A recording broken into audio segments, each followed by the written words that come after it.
नताशुभाशुनाशकं नमामि तं विनायकम्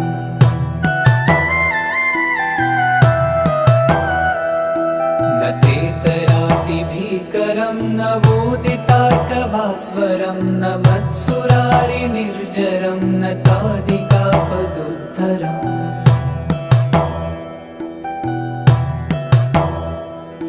सुरेश्वरं निधीश्वरं गजेश्वरं गणेश्वरं महेश्वरं तमाश्रये परात्परं निरन्तरम्